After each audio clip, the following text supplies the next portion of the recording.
There's something about Batman as a character that really seems to resonate with people, myself included. He's one of the few heroes to gain such immense success in the realm of comics, so much so that he would go on to appear in several video games as well as appear in countless movies and TV series.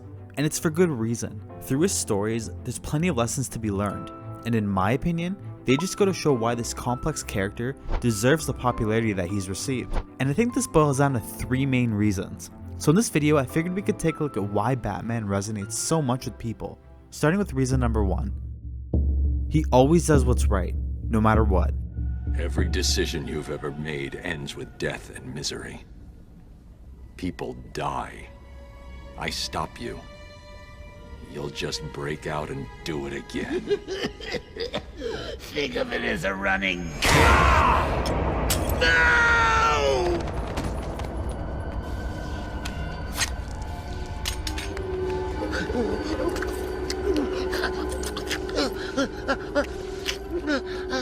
Are you happy now? Do you want to know something funny? Even after everything you've done, I would have saved you.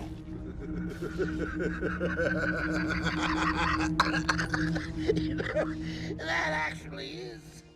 While the line can sometimes be blurred when it comes to Batman, his ability to consistently choose to do the right thing is one of his biggest strengths as a character. Time and time again, his moral compass is constantly being tested. And this is most obvious when it comes to his number 1 rule: Batman doesn't kill. This rule is so critical to his character that it's part of the reason we have the whole Injustice story arc to begin with, which was later translated to video games and even animated film. In fact, it actually upsets a lot of fans when writers have Batman choose to go against this rule.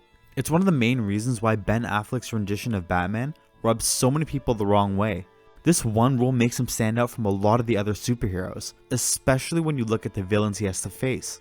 I think we can all agree how twisted and insane the Joker is, but as we saw in the clip from Arkham City, he still would have chosen to save the Joker after everything he's done, not only to Gotham City but to Batman himself. Remember that this is the guy who effectively killed Bruce's unofficial son and even turned him against him. Yes, I'd say the overwhelming majority of superheroes do the right thing most of the time, but it's not exactly the same when it comes to Batman. In my opinion, this only hits as hard as it does because of the remaining 2 reasons. Let's go on to reason number 2. He suffers. A lot. Bruce, stop! Stop! Stop. Just for today. Don't be Batman. Don't be the mask. It's okay. Let it out. Just for tonight. Let yourself fall apart. I promise to hold you together. It's no secret that heroes suffer, or at least the well-written ones do. It's one of the best ways to make someone as powerful as Superman or as fast as the Flash relatable to the average person. Now, Batman is obviously no exception. As a lot of other heroes do, his suffering begins as a child, and it causes him to go down this path that he has chosen. Worst of all, his suffering never really seems to end. Even if we put aside the physical stress and pain that his human body goes through, his suffering doesn't really end with him. A lot of times it's the ones closest to him that end up getting affected the most. From Alfred to Robin, or maybe it's a friend, or maybe a love interest. Given the money and fame he has as Bruce Wayne, he could have chosen to avoid a lot of this suffering, to live a life isolated from reality. But instead, he chooses to suffer. Maybe he's kind of sick in that sense, but I like to think that it relates back to the first reason I mentioned. He chooses to suffer at the expense of doing what's right. Now sure, you could say it's kind of reckless of him considering the people that he puts at risk, but that gives him even more motivation to be on top of his game. Because if he's not, then the people around him, the people that he cares about the most, will suffer too. He's able to channel his suffering and heartache and use it as fuel for his cause. And let me reiterate this again.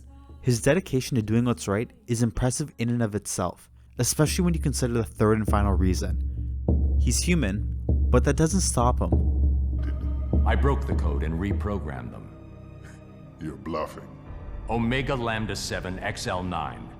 That sounds like a bluff to you? A few moments later.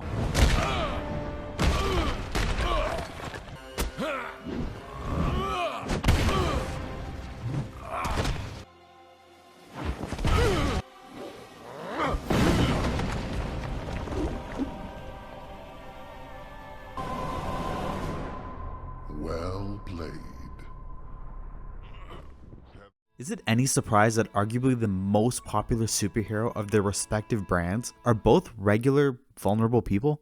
For Marvel, Spider-Man may have powers, but he seems more grounded than a lot of the other superheroes. I think one of the big reasons for this is because of his age. You almost forget that he has powers and you just see a kid who's trying to do the right thing. Now what about DC? Well, you have Batman, aka Bruce Wayne, a billionaire who suffers from a traumatic childhood experience, and then goes on to willingly subject himself to some of the worst humanity has to offer. If that wasn't already too much to bear, he's often reduced to being the weakest and most vulnerable person in the room, at least on paper. Now this is especially true when he works together with the Justice League, but there's a good reason that Batman's able to compete on nearly the same level as people like Superman, Green Lantern, and Wonder Woman. And it's because according to him, he actually does have a superpower. What are your superpowers again? I'm rich. Oh wait, no, wrong clip. We're like insects to them. They step on us, ruin our lives, and they don't even realize it. But you're different. You don't have any special powers. Oh, I have one, Johnny. I never give up. As mentioned in the earlier clip, he never quits, and he does what he can with what he has. Using his determination, resources, and wit, he's able to stay one step ahead of everyone else, and I think that's a great example of something to strive towards. To use what you have at your disposal and optimize it as best as you can. Now sure, that sounds great, but what about when that doesn't work? What about when you can't win? Well, in that case, he actually changes the definition of winning. Now I don't want to spoil anything in case you haven't seen it, but The Dark Knight Returns Part 2 highlights this well in the final battle. If you haven't seen it already, I highly recommend watching Part 1 and Part 2. But to sum everything up, it's no shock that Batman is as popular as he is. We watch someone who's no stranger to punching above his weight, always try to do the right thing, and this is despite everything that he's been through.